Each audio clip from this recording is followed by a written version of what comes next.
চারদিকে শুধু কালো রাত ছিল। সমুদ্রে উঁচু উঁচু ঢেউ উঠছিল। একটি জাহাজ ভীষণভাবে ঝাঁকুনি খাচ্ছিল। 10 বছরের আদিয়া জাহাজের ডেকে ছিল। জল সব দিক থেকে ধাক্কা দিচ্ছিল। হঠাৎ একটি তীব্র গর্জন হলো এবং বিদ্যুৎ চমকালো। পরের মুহূর্তে সবকিছু ভেঙে পড়ল। প্রচণ্ড ঢেউ জাহাজটিকে 2 ভাগে ভেঙে দিল। আদিয়া চিৎকার ধ্বনিত হলো, কিন্তু কোনো উত্তর এলো না। আদিয়া নিজেকে জলে পড়তে অনুভব করল। চারপাশে শুধু অন্ধকার ছিল এবং তারপর শান্ত সমুদ্র। আদিয়ার চোখ ধীরে ধীরে খুলল। তার ভেজা চুল মুখের ওপর লেপ্টে গিয়েছিল। সে তার চারপাশে তাকালো।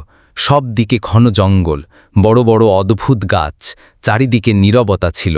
আমি কোথায়? আদিয়া চারদিকে তাকালো। কেউ ছিল না, জাহাজও নেই, মা বাবাও নেই। তখনই তাকে একটি হালকা গুঞ্জন শোনা গেল। খসখস। আদিয়া থমকে গেল। এখানে আরও কেউ আছে। আদিয়া সাহস সঞ্চয় করে এগিয়ে গেল। ঝোপের পিছনে কিছু নড়াচড়া ছিল। সে ধীরে ধীরে পাতাগুলো সরালো এবং একজোড়া ঝকঝকে লাল চোখ তাকে ঘুরে দেখছিল। তার হৃদয় জোরে ধরফর করতে লাগল। চোখগুলো ধীরে ধীরে আরও কাছে এলো। এখন আদিয়া পিছিয়ে যেতে লাগল। কিন্তু তখনই থামো! একটি গভীর ভারী কণ্ঠ ধ্বনিত হল। আদিয়ার শ্বাস আটকে গেল। সামনে একটি বিশালাকার প্রাণী দাঁড়িয়েছিল। পাথরের মতো ত্বক, উচ্চতা এতটাই যে গাছগুলোও ছোট মনে হলো, এবং তার চোখে বেদনা। তুমি কে? আদিয়া তোতলাতে তোতলাতে জিজ্ঞাসা করল। আমার নাম ওরিয়ান। আমি এই দ্বীপের রক্ষক। কিন্তু আদিয়া ভয়ে বলল, তুমি মানুষের মতো দেখতে কেন নো? ওরিয়ান কিছুক্ষণ চুপ থাকল। তারপর বলল, কারণ আমি আগে মানুষ ছিলাম। আদিয়ার পায়ের নিচে মাটি সরে গেল। কি? ওরিয়ান বলল, অনেক বছর আগে তোমার দাদা এই দ্বীপে এসেছিলেন। তারা আমার সাথে প্রতিশ্রুতি দিয়েছিলেন যে তারা ফিরে আসবেন, কিন্তু তারা আর কখনো ফিরে আসেননি। এবং এখন এই দ্বীপটি ডুবে যাচ্ছে। ডুবে যাচ্ছে? আদিয়া ভয়ে জিজ্ঞাসা করল। হ্যাঁ, আর যদি এটা ঘটে তবে আমিও চিরতরে শেষ হয়ে যাব। আদিয়ার চোখে ভয় এবং বিভ্রান্তি ছিল। সে ওরিয়নের দিকে তাকিয়েছিল, যে একটি রহস্যময় ব্যক্তিত্ব। সে কি তার সাহায্য করবে, নাকি এখান থেকে পালানোর চেষ্টা করবে? যদি দ্বীপটি ডুবে যায় তবে এটিকে বাঁচানোর কোনো উপায় থাকবে, তাই না? আদিয়া সাহস জুগিয়ে জিজ্ঞাসা করল। ওরিয়ন গভীর শ্বাস নিল এবং বলল, হ্যাঁ, কিন্তু তার জন্য তোমাকে কিছু হারাতে হবে। কি? আদিয়া অবাক হয়ে জিজ্ঞাসা করল। ওরিয়ন একটু ঝুঁকে তার পাথরের মতো হাতের তালু খুলল। তাতে একটি ঝকঝকে নীল কাঁচের মতো জিনিস ছিল। এটি দ্বীপের হৃদয়। যতক্ষণ এটি নিরাপদ থাকে, দ্বীপও নিরাপদ থাকে। কিন্তু যদি এটি কারো ভুল হাতে চলে যায় তবে দ্বীপ ধ্বংস হয়ে যাবে। তাহলে কেউ এটি চুরি করেছে? আদিয়া অনুমান করল। ওরিয়ন মাথা নাড়ল। হ্যাঁ, কেউ এটি সক্রিয় করার চেষ্টা করছে, আর যদি সেটা করে তবে দ্বীপ চিরতরে ডুবে যাবে। আদিয়া গভীর শ্বাস নিল। তার বুঝতে পারছিল না যে তার দাদার এই সবের সাথে কি সম্পর্ক। আমার দাদা কি এটি চুরি করেছিলেন? ওরিয়ন তার দিকে তাকালো। তার লাল চোখে কোনো রাগ ছিল না, বরং একটি গভীর দুঃখ ছিল। না, তারা এটি বাঁচানোর চেষ্টা করেছিলেন, কিন্তু তারা সফল হননি। তাহলে এখন আমাদের কি করতে হবে? ওরিয়ন আকাশের দিকে তাকালো। মেঘ ঘন হচ্ছিল, হাওয়া তীব্র হয়ে উঠছিল। আমাদের কাছে বেশি সময় নেই। আমাদের দ্বীপের হৃদয় ফিরিয়ে আনতে হবে, নইলে সব শেষ হয়ে যাবে। ওরিয়ন আদিয়াকে ইশারা করল এবং দুজনে জঙ্গলের ঘন পথ দিয়ে এগিয়ে গেল। গাছগুলো এত উঁচু এবং ঘন ছিল যে সূর্যের আলো নিচে আসছিল না। কিছুক্ষণ পর তারা একটি বড় পাথরের কাছে পৌঁছালো।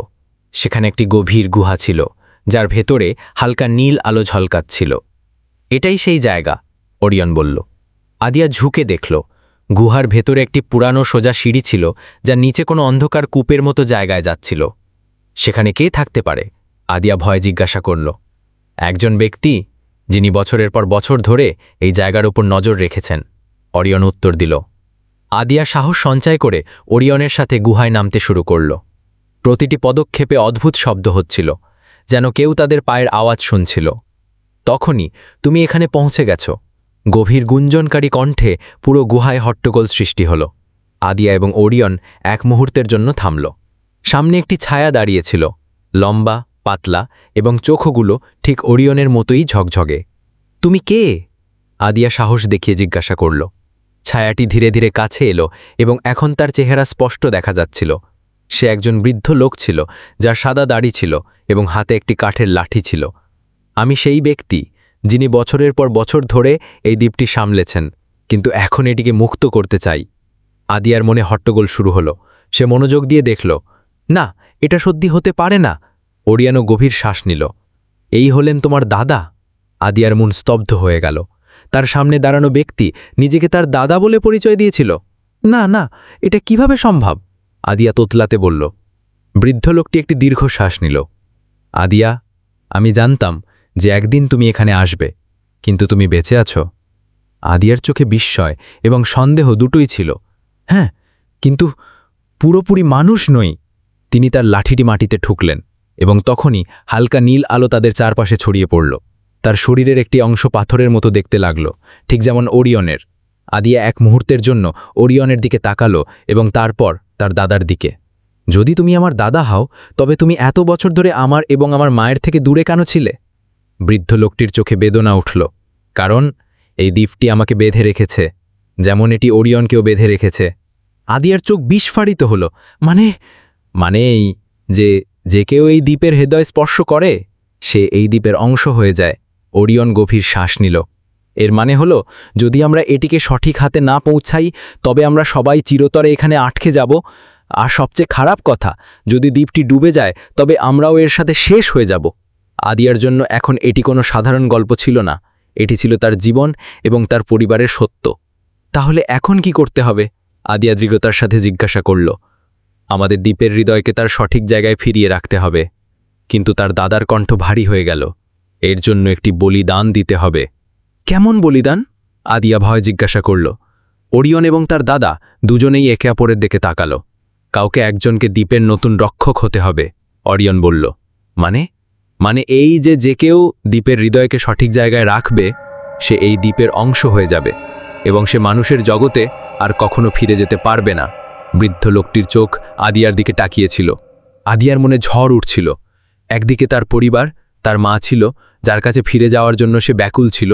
অন্যদিকে ওরিয়ন এবং এই রহস্যময় দ্বীপ ছিল, যাকে বাঁচানোর দায়িত্ব এখন তার কাঁধে ছিল। সে গভীর শ্বাস নিল এবং তার দাদার দিকে তাকালো। আর কোনো উপায় নেই। বৃদ্ধ লোকটির চোখে বেদনা ছিল। কাশ হতো আদিয়া, কিন্তু দ্বীপের হৃদয় শুধুমাত্র তারই স্পর্শে তার জায়গায় ফিরতে পারে, যার সাথে এর রক্তের সম্পর্ক আছে। আর এখন এই দ্বীপের সাথে তোমারও গভীর সম্পর্ক আছে। আদিয়া তার চারপাশে তাকালো। দ্বীপের মাটি ধীরে ধীরে ফাটলে পরিণত হচ্ছিল। সমুদ্রের ঢেউ আরও উত্তাল হচ্ছিল। যদি সে তাড়াতাড়ি সিদ্ধান্ত না নেয়, তবে অনেক দেরি হয়ে যাবে। যদি অন্য কেউ রক্ষক হয়ে যায়, তবে তুমি এবং দাদা কি মুক্ত হবে? আদিয়া ওরিয়নের কাছে জিজ্ঞাসা করল। ওরিয়ন চুপ থাকল।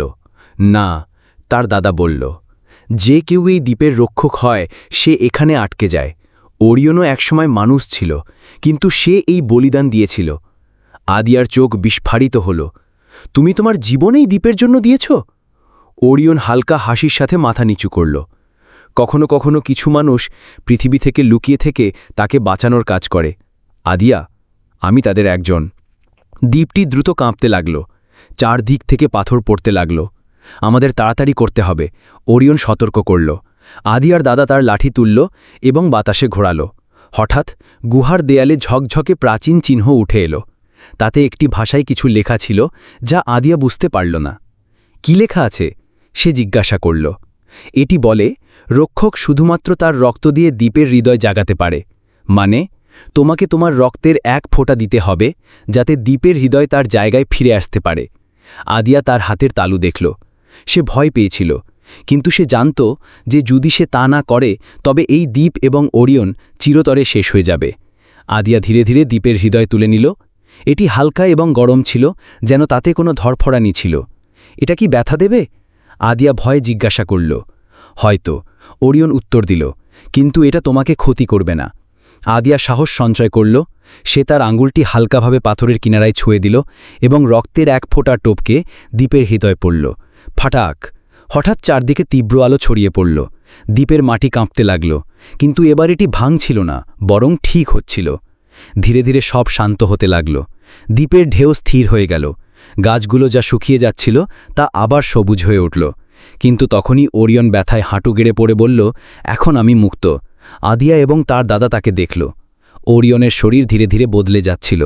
তার পাথরের মতো ত্বক নরম হচ্ছিল। তার মুখে একটি শান্তির হাসি ছিল। কি হলো? আদিয়া ভয় জিজ্ঞাসা করল। তার দাদা হেসে বলল, তুমি অভিশাপ ভেঙে দিয়েছ আদিয়া। ওরিয়ন এখন মানুষ হতে পারে এবং এই দ্বীপ এখন নিরাপদ। হঠাৎ সমুদ্রের তীরে একটি জাহাজ দেখা গেল। সেই জাহাজ! আদিয়া অবাক হয়ে তাকালো। এখন তোমাকে ফিরে যেতে হবে আদিয়া, তার দাদা বলল। কিন্তু তুমি? বৃদ্ধ লোকটি হালকা হাসি দিল। আমার সময় এখানে শেষ হয়ে গেছে। এখন এই দ্বীপকে দেখার জন্য কোনো নতুন রক্ষকের প্রয়োজন হবে না। আদিয়ার চোখ ভিজে গেল। আমি তোমাকে ছেড়ে যেতে পারি না, কিন্তু তোমাকে যেতে হবে। তোমার মা তোমার জন্য অপেক্ষা করছে। আদিয়া শেষবারের মতো ওরিয়নের দিকে তাকালো, যে এখন একজন মানুষের মতো দাঁড়িয়েছিল। হয়তো আমরা আবার দেখা হবে, সে ধীরে বলল। ওরিয়ন হেসে মাথা নাড়ল। হয়তো, কিন্তু এখন যাও। আদিয়া জাহাজের দিকে ছুটে গেল। সে জাহাজে উঠতেই ঢেউ তাকে দূরে নিয়ে যেতে শুরু করল। সে দ্বীপের দিকে তাকালো। এটি আগের চেয়েও বেশি সুন্দর এবং রহস্যময় লাগছিল, এবং তারপর দ্বীপটি কুয়াশায় অদৃশ্য হয়ে গেল। বন্ধুরা, যদি আপনাদের এই গল্পটি পছন্দ হয়ে থাকে তবে লাইক করতে ভুলবেন না। এরকম আরও গল্পের জন্য আমাদের চ্যানেলটি সাবস্ক্রাইব করতে ভুলবেন না। ধন্যবাদ। ভিডিওটি দেখার জন্য ধন্যবাদ।